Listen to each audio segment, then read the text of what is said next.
আসসালামু আলাইকুম ওরহমতুল্লাহি ওবারকাতুহ।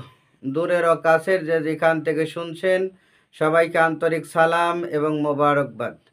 আলহামদুলিল্লাহি রব্বিল আলামিন ওয়াল আকিবাতু লিল মুত্তাকিন ওয়াসসালাতু ওয়াসসালামু আলা সাইয়্যিদিল আমবিয়া ওয়াল মুরসালিন।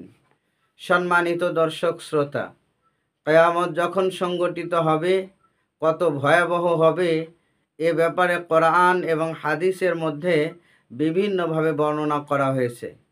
সেই ভয়াবহতা থেকে নিজেদেরকে হেফাজত করতে হলে কিয়ামতের আগে কঠিন পরিস্থিতিতে নিজেদেরকে হেফাজত করতে হলে এবং আমাদের নিজেদের আল্লাহর পথে ঈমানদার অবস্থায় চলতে গেলে কিছু করণীয় রয়েছে।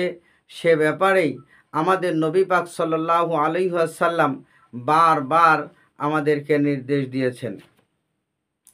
হযরতে আব্দুল্লাহ ইবনে মাসউদ রাদিয়াল্লাহু তাআলা আনহু থেকে এ ব্যাপারে একখানা হাদিস পাওয়া যায়। আন ইবনে মাসউদ রাদিয়াল্লাহু তাআলা আনহু, হযরতে আব্দুল্লাহ ইবনে মাসউদ রাদিয়াল্লাহু তাআলা আনহু হতে বর্ণিত, ক্বালা, তিনি বলেন, ক্বালা আলী রাসূলুল্লাহি সাল্লাল্লাহু আলাইহি ওয়াসাল্লাম, রাসূলুল্লাহ সাল্লাল্লাহু আলাইহি ওয়াসাল্লাম আমাকে বলেছেন, তাআল্লামুল ইলমা, হে মাসউদ, আব্দুল্লাহ ইবনে মাসউদ, তুমি ইলম অর্জন করো, ওয়া আল্লিমুহুন নাস, এবং তা মানুষদেরকে শিক্ষা দাও। আল্লাহর রসুল বললেন তুমি ইলম অর্জন করো এবং তা মানুষদেরকে শিক্ষা দাও। এরপরে আল্লাহ রসুল বললেন তাআল্লামুল ফারাইদা, তোমরা ফারায়েজ অর্থাৎ ফরজ বিধানসমূহ শিক্ষা করো, ওয়া আল্লিমুহান নাস, এবং সেই ফরজ বিধানগুলো মানুষের মধ্যে শিক্ষা দিয়ে দাও। এরপরে আল্লাহ রসুল বললেন তাআল্লামুল কোরআনা ওয়া আল্লিমুহুন নাস, এবং তোমরা কোরআন শিক্ষা করো এবং তা কোরআন শিক্ষা মানুষকে দাও। এরপরে আল্লাহ রসুল আরও বললেন ফা ইন্নী ইমরা মাকবুদুন, কেননা শুনে রাখো নিশ্চয়ই আমাকে উঠিয়ে নেওয়া হবে।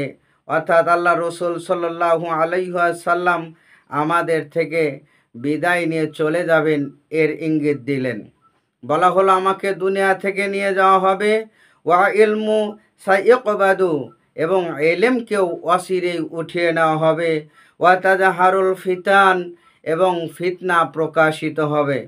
এরপরে আল্লাহ রসুল বললেন হাত্তা তাখতালিফু, এরপরে আল্লাহ রসুল বললেন হাত্তা তাখতালিফু ইসনানি ফি ফারিদাতিন, দুইজন ব্যক্তির মধ্যে একটি ফরজ নিয়ে মতানক্য তৈরি হবে। লা ইয়াজিদানি আহাদান, কারো মধ্যে খুঁজে পাওয়া যাবে না ইয়াফসিলু বাইনাহুমা, তাদের উভয়ের মধ্যে কাউকে সমাধান দেওয়ার জন্য। আল্লাহ রসুল সাল্লাল্লাহু আলাইহি সাল্লাম বললেন কিয়ামত যখন সংগঠিত হবে তখন তোমাদের ইলমকে উঠিয়ে নেওয়া হবে, এমনকি যদি কোনো একটা ফরজ বিষয় নিয়ে তোমাদের দুইজনের মধ্যে দ্বন্দ্ব হয়, সেই দ্বন্দ্ব মীমাংসার জন্য তৃতীয় কোনো লোকও খুঁজে পাওয়া যাবে না। এই জন্য আল্লাহ রসুল বললেন বেশি বেশি তোমরা ইলম অর্জন করো, কোরআন শিক্ষা করো, মানুষকে শিক্ষা দাও, এমনকি ফরজ বিধানগুলো তোমরা নিজেরা শেখো এবং মানুষদেরকে শিক্ষা দাও।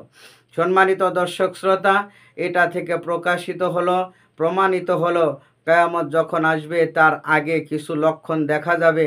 তার মধ্যে ইলম উঠিয়ে নেওয়া একটি লক্ষণ, কোরআনের শিক্ষা উঠে যাওয়া একটি লক্ষণ। এই সমস্ত লক্ষণ দেখলেই বোঝা যাবে অচিরেই কিয়ামত সংগঠিত হবে। আসুন আমরা নিজেরা নিজেদের সন্তানদেরকে কোরআন শিক্ষা দেই, ইলম শিক্ষা দেই এবং অপরকেও শিক্ষা দেই, নিজেরাও শিক্ষা করি। আল্লাহ পাক আমাদেরকে কবুল করুন। ওয়া আখির দাওয়ানা আনিল হামদুলিল্লাহি রাব্বিল আলামিন। আসসালামু আলাইকুম ওয়া রাহমাতুল্লাহি ওয়া বারাকাতুহু।